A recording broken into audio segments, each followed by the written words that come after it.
Alrighty. How's everybody out there doing today?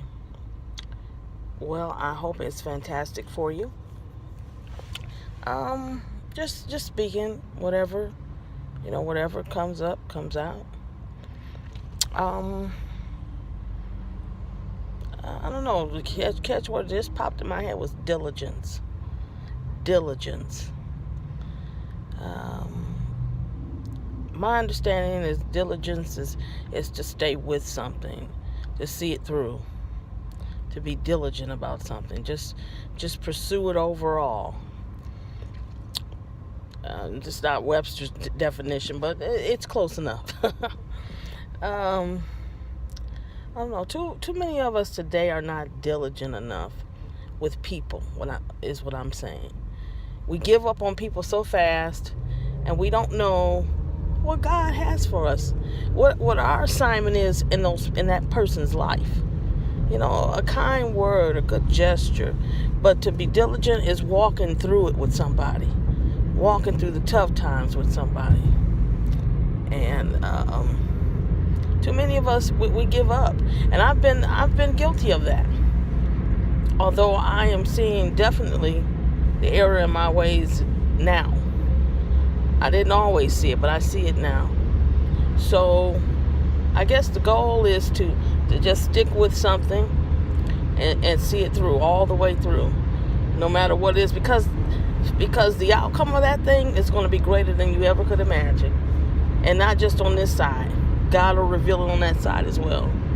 So when you feel like giving up on someone or something, just know that there's a purpose in that. There's God's purpose in that, which He'll make known to you at the appropriate time. But it's like, oh, this person gets on my nerves. He or she asks too much of me. It's just too much. I don't like the way they do things. We have this very critical lens we look out of sometimes. And what we fail to realize is that we need to look at that lens and look at the mirror. That's what we need to do. And I don't know, things will just be so much better for us in ways that we can't see. We don't have to see everything. We see in part. We don't know it all, and we shouldn't prescribe to know that we do, because we don't. We know in part.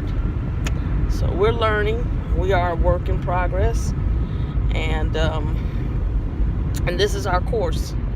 This is our course, beloved, and this is what we've been given. This is what we agreed to with the Father in heaven. We agreed. We had a language of agreement. And I believe He sent us here for His assignment, and we agreed with the Father, and so that's why we're here. And when that assignment has completed its course, and we've completed our course, then we return. We return back to the Father in our state, in our created state. This is our form state. This is our form state, but we go back to our created state, and we're more than dirt. We're more than just this. As my bishop would say, you're not dirt. You're more than dirt. But anyway, I just thought that we need to see ourselves the way the Lord sees us, the way God sees us, and if we can see ourselves that way, we can see that in others. So we have to touch the God in other people. We have to connect our spirit with their spirit. The God in us and the God in them. And that awakens people. Because right now, a lot of people are asleep, but they're designed to be asleep. It's up to us to touch something in that person to awaken them. And when we lift God up, He'll draw all men to Him anyway. But the point of it is, are we lifting Him up? Are we doing what we need to do? Or are we tearing things down? We are to be repairers of the breach. That's our assignments as ambassadors in this earth. We are aliens in this earth. But our citizenship is in heaven, New Jerusalem, the heavenly city. And it's a wondrous thing. From Genesis to Revelation, it's just miraculous. It's miraculous, beloved. When God reveals these things to us, our little brain is gonna pop. It's gonna pop, because I'm telling you, I do believe on the backside of the rivers, when he was hanging out with those disciples, his disciples, and that's why he gave the world parables, but he told his disciples flat out what it was. He said, okay, this is for them. But see, because as I was listening, I don't know, I think it was my bishop I heard this from earlier in the week. Parables, they don't make sense to the world. And the world will shrug it off. But the curious, they want to know more. Okay, what does that mean? And that is the journey. That is when you start seeking God, and he starts revealing. Because he is the revelator. The revelation comes from the revelator. So I tell you, it's just a very humbling, awestruck type of thing. But to know that he revealed these things to his disciples was an awesome thing. You can only imagine what they were thinking, because I know what I'm thinking. So I'm like, wow, this Lord, oh God, who can even scratch the surface of your infinite wisdom? Who can do that? Nobody. And it's just a very humbling thing. But we need to get back to communion. We need the sacraments. We need all of these things. This is the life of the Christian. This is the life of the Christian. And this is what we need to be striving for. Oh, I love my family. My family in Denver, Colorado.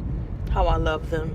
I'm with them, although I'm here in Michigan. I'm with them. We are connected.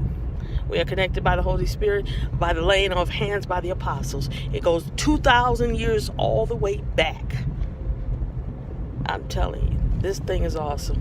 I remember when I first met the bishop, and he was leaving the hotel out of Romulus on his way back to his flight to go back to Denver. And he had it's called chrismation. It's just a acknowledging of you've come home, and he anointed my head with the blood and the bread, with the bread and the body, I should say, but with the wine and the bread, which is his blood and body shed for us. And he said, Allison, she is sealed with the seal of the Holy Spirit. She is sealed with the seal of the Holy Spirit. She is sealed with the seal of the Holy Spirit. And I'm telling you, you could smell the literal incense. Just they did light the incense. It was just going through the room. It just was a reminder of what's going in heaven, the sweet smelling savor that's going up in heaven, up to the Father. And so I tell you, I know beyond of a shadow of a doubt. I got back home that evening, and we don't have any incense in the house. So I'm like, at this time when I was living out in St. Clair Shores, I could smell the incense, the aroma going through the entire house. And it just brought a smile to my face. I was just awestruck. I said, that's the Holy Spirit. And it was a wondrous thing. It was a wondrous, wonderful, miraculous thing. And that's when you know God is working in your life. But I say that to say this, back to diligence. Stay diligent, people. Don't give up. Because he never gave up on us. And we are his disciples, so we cannot give up on people. We have to take people where they are. We have to learn how to embrace the good with the bad, or what we perceive as the bad, because it all works together for God's glory in the end. Make no mistake about that, beloved. So we have to take that with a grain of salt, as they say, And because we are the salt. We are the salt, beloved. And we have to take that and just work things out with people. There's always room to work out an argument, a beef. There's all, God gives you that. You are to be that. You as a Christian, Christos, the Christ man, you ought to be that. And let's work together and edify. Continue to edify one another in the faith, because this pleases the Father. And we are about our Father's business, are we not? I love you, beloved, and I'll talk to you soon.